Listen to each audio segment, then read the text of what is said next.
Praise the Lord. நாள் 63 தியான பகுதி என்னாகமம் 9ஆம் அதிகாரம் மற்றும் 10ஆம் அதிகாரம். 9ஆம் அதிகாரத்தை நாம் வாசிப்போமானால் அதில் கர்த்தர் சீனாய் வனாந்திரத்தில் மோசேயை நோக்கி குறித்த காலத்தில் பஸ்காவை ஆசரிக்க சொல்லுகிறார். பஸ்கா என்பது எதை காண்பிக்கிறது என்றால் பரிசுத்த பந்தியை குறிக்கிறது. அவர்கள் குறித்த காலத்திலே பஸ்காவை ஆசரித்ததை போல நாம் செல்லுகிற சபையில் நமக்கென்று குறிக்கிற அந்த காலத்தில் நாம் கர்த்தருடைய பரிசுத்த பந்தியில் கலந்து கொள்ளுகிறவர்களாய் காணப்பட வேண்டும். அப்படி இஸ்ரவேல் ஜனங்கள் சீனாய் வனாந்திரத்தில் வந்த பொழுது அவர்கள் மோசே தங்களுக்கு கட்டளையிட்ட கர்த்தருடைய வார்த்தையின்படியே பஸ்காவை ஆசரித்தார்கள். அந்நாளில் சில மனிதர்கள் பிரேதத்தினால் தீட்டுப்பட்டபடியினால் பஸ்காவை ஆசரிக்காதவர்களாய் இருந்தார்கள். அவர்கள் நாளில் மோசேக்கும் ஆரோனுக்கும் முன்பாக வந்து நாங்கள் மனித பிரேதத்தினால் தீட்டுப்பட்டவர்கள் குறித்த காலத்தில் இஸ்ரவேல் புத்தரோடு கூட கர்த்தருக்கு காணிக்கை செலுத்தாதபடிக்கு நாங்கள் விலக்கப்பட்டிருக்க வேண்டியது என்ன என்பதாக கேட்கிறார்கள். அதாவது இஸ்ரவேல் புத்திரர் அனைவரும் பஸ்கா ஆசரிக்கும் பொழுது அங்கே சிலர் மரித்தது நிமித்தமாக அவர்கள் குடும்பத்தைச் சேர்ந்தவர்கள் அவளுடைய பிரேதத்தை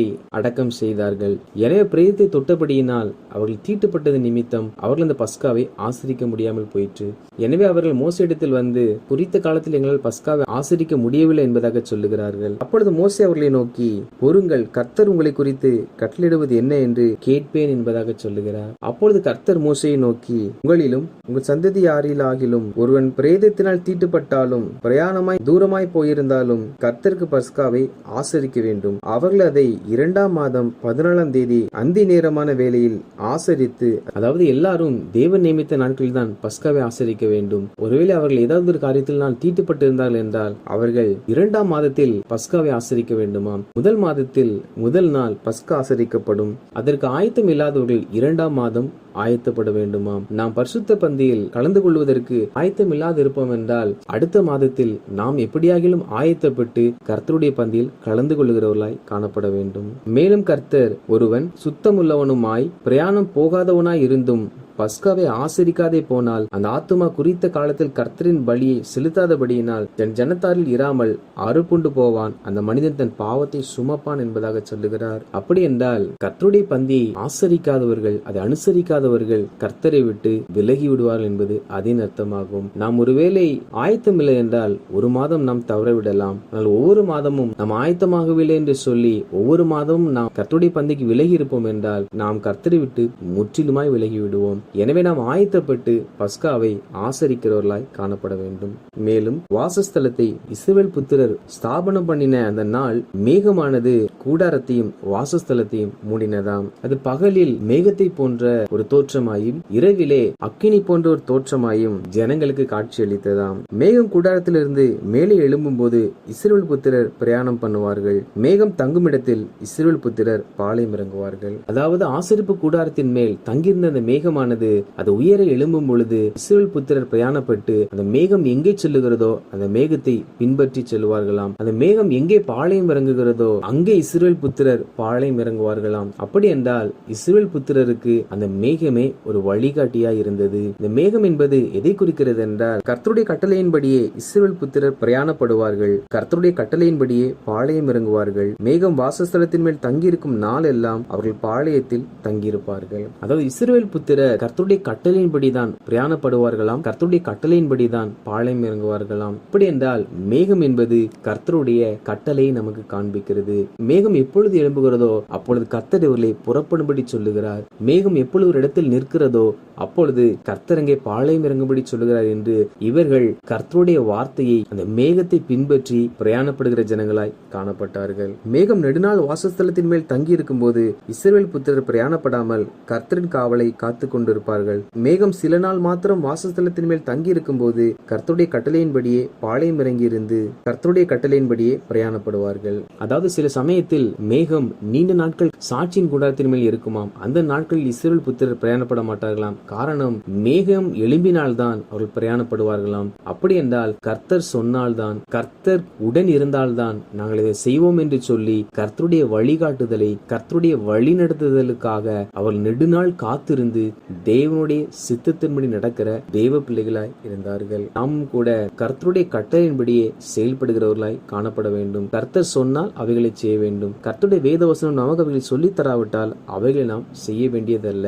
அவைகள் எத்தனை நாட்கள் ஆனாலும் நாம் கர்த்தருடைய செயலுக்கு காத்திருந்து கர்த்தருடைய கட்டளையின்படி செயல்படுவோமானால் மாத்திரமே நம்முடைய வாழ்க்கையில் தெய்வ மகிமை காண முடியும். 10ஆம் அதிகாரத்தை நாம் வாசிப்போமானால் அதில் கர்த்தர் மோசையை நோக்கி, பிரயாணப்படுவதற்கு உபயோகமாக 2 வெள்ளி பூரிகைகளை செய்து கொள்வாயாக என்பதாக கட்டளையிடுகிறார். இந்த பூரிகைகள் என்பது எதை காண்பிக்கிறது என்றால் 2 ஏற்பாடுகளை காண்பிக்கிறது. எப்படி இஸ்ரவேல் ஜனங்கள் பிரயாணப்படுவதற்கு அந்த 2 பூரிகைகள் பயனுள்ளதா இருந்ததோ அதே போல நம்முடைய வாழ்க்கை பிரயாணத்தில் இந்த 2 ஏற்பாடுகளுமே நமக்கு பயன் தரக்கூடியதா இருக்கும். கர்த்தர் எதற்கு இந்த பூரிகைகளை உருவாக்க சொன்னார் என்றால், அவைகளை ஊதும் போது சபர் எல்லாரும் ஆசரிப்பு கூடார வாசலில் உன்னிடத்தில் வர வேண்டும். ஒன்றை மாத்திரம் ஊதினால் இஸ்ரவேலில் 1000 தலைவராகிய பிரபுக்கள் உன்னிடத்தில் கூடி வர கடவர்கள். அதாவது 2ஐயும் சேர்த்து ஊதினால் எல்லா இஸ்ரவேல் ஜனங்களும் வருவார்களாம்.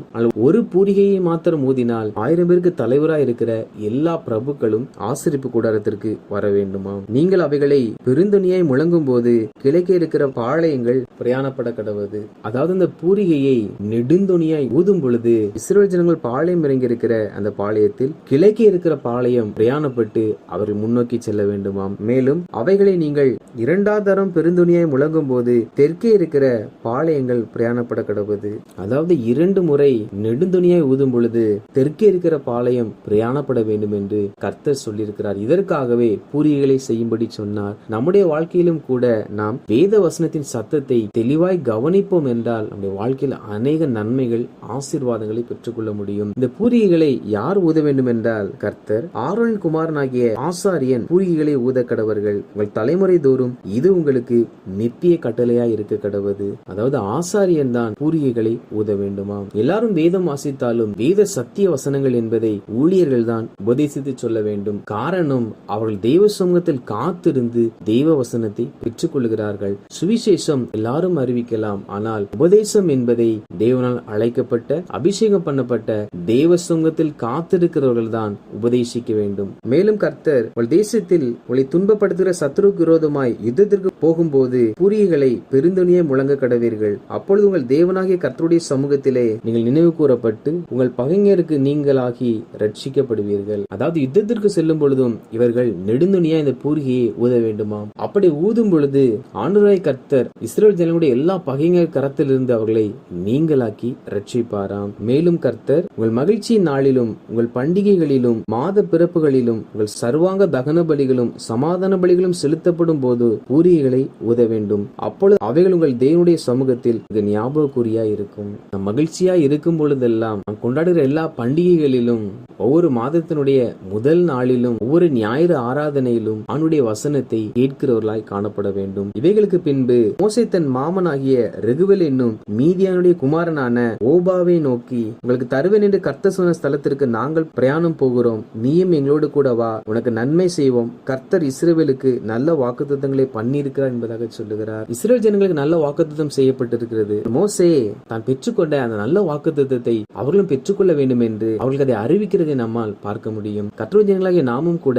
நாம் ரட்சிக்கப்பட்டோம், நமக்கு நித்திய ராஜ்யம் வாக்குத்தத்தம் பண்ணப்பட்டிருக்கிறது என்று சொல்லி சுயநலமாய் வாழாமல் நம்முடைய உறவினர்கள் யாரெல்லாம் ஆண்டவராகிய தேவனை அறியாதிருக்கிறார்களோ அவர்கள் எல்லாரும் ரட்சிக்கப்பட்டு நாம் பெற்றுக்கொண்ட ஸ்லாக்கியத்தை பெரும்படிக்கான வாஞ்சை பாரம் நமக்குள் காணப்பட வேண்டும். நாம் அவர்களுக்கு ஆண்டவரை குறித்தும் அவர் செய்த நல்ல வாக்குத்தத்தங்களை குறித்தும் சுவிசேஷம் சொல்லுகிறவர்களாக காணப்பட வேண்டும். அப்படி நாம் செய்யும் பொழுது நிச்சயமா அவர்களும் கூட நித்திய ராஜ்யத்திற்குள் பிரவேசிப்பார்கள். இஸ்ரவேல் ஜனங்கள் பிரயாணப்படும் பொழுது கர்த்தருடைய உடன்படிக்கை பெட்டி அவர்களுக்கு இளைப்பார்த்த ஸ்தலத்தை தேடி காட்டும்படிக்கு அவர்களுக்கு முன் சென்றதாம். மேகம் எக்காலம் மாத்திரமல்ல, உடன்படிக்கை பெட்டியும் அவர்களுக்கு முன்பாக வழியை காண்பிக்கிறதா இருக்கிறதா. உடன்படிக்கை பெட்டியும் கர்த்தருடைய வசனத்தை காண்பிக்கிறது. அப்படி உடன்படிக்கை பெட்டி புறப்படும் பொழுது மோசே, கர்த்தாவை எழுந்தருளும், உடைய சத்துருக்கள் சிதறடிக்கப்படுவார்களாக, உம்மை பகைக்கிறவர்கள் உமக்கு முன்பாக ஓடி போவார்களாக என்பதாக சொல்லுவாராம். அந்த உடன்படிக்கை பெட்டி தங்கும் பொழுது கர்த்தாவே அநேக ஆயிரமானவர்களாகிய இஸ்ரவேலிடத்தில் திரும்புவீராக என்று சொல்வாராம். எதை காண்பிக்கிறது என்றால் கர்த்தருடைய ஜனங்களாகிய நாம் வேத வசனத்தை